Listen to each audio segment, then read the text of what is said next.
So earlier today, the New York Knicks decided to fire their former head coach Tom Thibodeau, and at first, honestly, I was extremely disappointed in the decision in the sense that I like Tibbs. I know he loves the game of basketball. He studies it relentlessly. He's a competitor. But on the other side of that, as the hours went on, I started to realize that, well, the Knicks were never going to win a championship with Tibbs because he's been the same coach since he took over with the Bulls. So of course, he came over from the Celtics. He was an assistant under Doc Rivers. But Tibbs, he doesn't like to make adjustments. He likes to do things his way, and it's never won a championship. He didn't win in Chicago, he didn't win in Minnesota, and he didn't win in New York, of course. So I don't know why anyone would think that the Knicks next season were all of a sudden just going to run it back, add some pieces, and win a championship. I mean, no, they weren't. The Knicks are the type of team that they're going to make the playoffs, they're going to win a couple of the series, and then they're just going to fall short.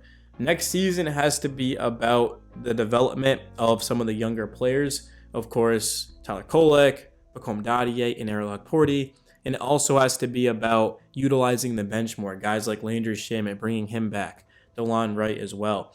And then, of course, Mitchell Robinson. What is his spot on the team going to be? What's his role? Is he going to start next to Cat, or is he going to come off the bench? What about Josh Hart? Do you start Hart, or do you start Mitch? I think, personally, the Knicks would be better off starting Mitch. That's for the new coach to decide. Now, you have to understand, okay, you fired Tibbs, but who do you bring in? Because right now, there's not a lot of great candidates available. Johnny Bryant is expected to become the next head coach of the Phoenix Suns, but now all of a sudden, with the Knicks job available, would not be shocked if he ends up taking that. What about a guy like a Mike Budenholzer? What about Patrick Ewing, Frank Vogel, a couple of the championship coaches? Mark Jackson, I think, could be interesting. Mike D'Antoni, I don't think that would necessarily be a great fit. I love Mike D'Antoni. I actually covered the Rockets under him for years with Harden and those guys, but again, was never able to win a championship. So you fired Tibbs, you got to bring in someone who has already been able to do it, who has already been able to win. And I think that would come down to, honestly, what about Michael Malone?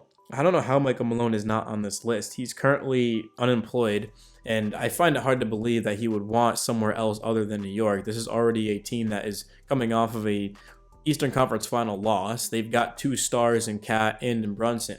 And most importantly, for those of you that don't know Michael Malone, I covered the Nuggets when he was there. He got fired at the end of the year. I don't know why, but even when they won the championship, the thing about Michael Malone is he goes to his bench and he's great at utilizing and developing them.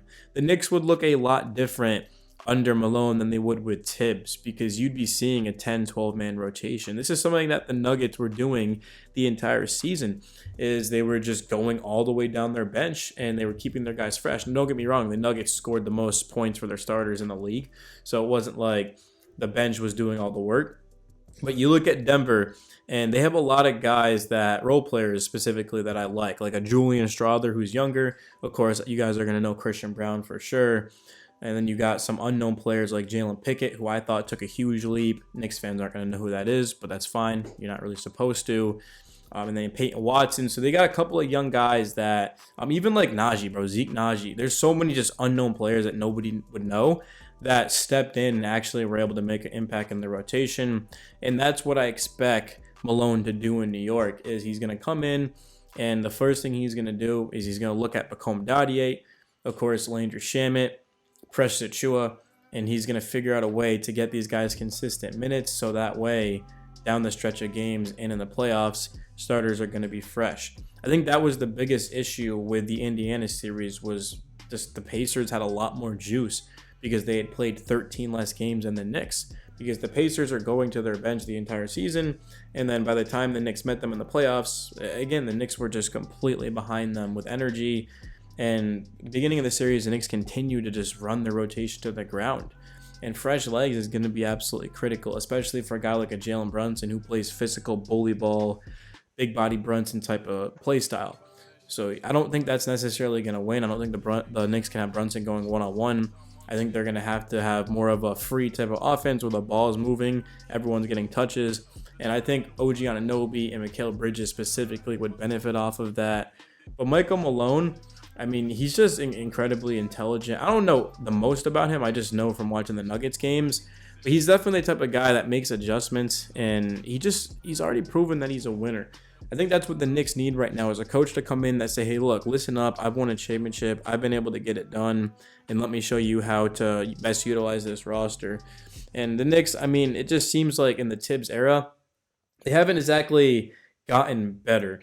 I mean, I get that when he first came in, they were coming off of, what was it, like a 21 win, yeah, 21-45 season. And then, of course, Tibbs had a 226 and 174 record. Like, I get that, yeah, like by the time he got there and left, I mean, the Knicks were like, there was a huge difference. But I mean that, yeah, the Knicks, they just stayed the type of team that, again, could win a couple playoff series, that could get like a puncher's chance, but they never truly were that legit contender. Like, nobody thought the Knicks would beat the Celtics. A lot of people thought the Pistons would beat the Knicks, and that series went 6 games. And then the Celtics games, of course, the Celtics had 20-point plus lead in 5 of those 6 games. So yeah, in the Knicks won, I get that, but still, there has to be a lot of adjustments made to start talking about winning a championship. And it might seem like the Knicks are close, but I think this team has a couple of the pieces and just the right coach to do it away. It's going to take a lot out of this organization to beat the Pacers and to be able to go to finals. And you got to win 3 playoff series, and then you have to win in the finals. It's just a lot. Winning a championship is so difficult. That's why the same team never wins it in basketball. We haven't had a dynasty. The Warriors were a dynasty, but I mean, yeah, they got Kevin Durant, like, obviously. But before that, I mean, the Bulls was the Lakers, I guess, was a dynasty. But there's just not a lot. Nowadays, there's no such thing as a dynasty. You kind of just win a championship, and then that's your championship. So it's going to be critical for the Knicks to be able to do this the right way. And how much of the blame should be on Tibbs in the sense of, like, Mikal Bridges, right? I mean, he just did not have the type of season we expected. And then, of course, in the Pacers series, Jalen Brunson had a great first 2 games. I thought he had an amazing game 5, but the rest of the games was nowhere to be found. He was flat out bad. The defense was terrible. That's another thing as well, is you have to understand that you got Cat, you got Brunson. How can you make that work? I mean, that's 40 minutes, right? Or sorry, that's 80 minutes of 77, 80 minutes of Jalen Brunson and Cat on the floor. So it's a lot of work to come into the Knicks right now, especially because there's a lot of pressure. Eastern Conference Finals. I mean, if the Knicks don't get back to that, there's going to be a lot of pitchforks in the city. So whoever does come in, I mean, I think it has to be a championship coach. I don't think you could bring in a Johnny Bryant. I mean, that doesn't make a lot of sense, but I would support it just because I think Johnny Bryant is a good coach. And I was sad when he went to the Cavs, and now he might become the head coach of the Suns. But yeah, I mean, I would not be shocked if it's Johnny Bryant. I really wouldn't. So Michael Malone, I know Knicks fans are going to want him. I want him personally. But if it's Johnny Bryant, don't be shocked, and we'll see if it works out. I'm just surprised that Jalen Brunson actually passed off on this. I didn't think there was going to be a world where Jalen Brunson was okay with letting go of Tibbs. I mean, maybe he didn't have a choice. Maybe this was James Dolan. Again, I'm not a part of the Knicks organization, but I mean, this is just absolutely shocking to me. If I was in charge of the Knicks, if I was Dolan, I would have not fired Tibbs. I would have went to him and said, hey, look, you need to start playing the bench. You need to make adjustments. This offense will never win a championship. And then defensively, I mean, that's supposed to be your bread and butter. And how the hell are we this bad defensively, right? So, yeah, I don't blame it all on Tibbs, but I just don't understand how you just fire Tibbs. And then what about Cat? What about Brunson? Like, it's never the player's fault,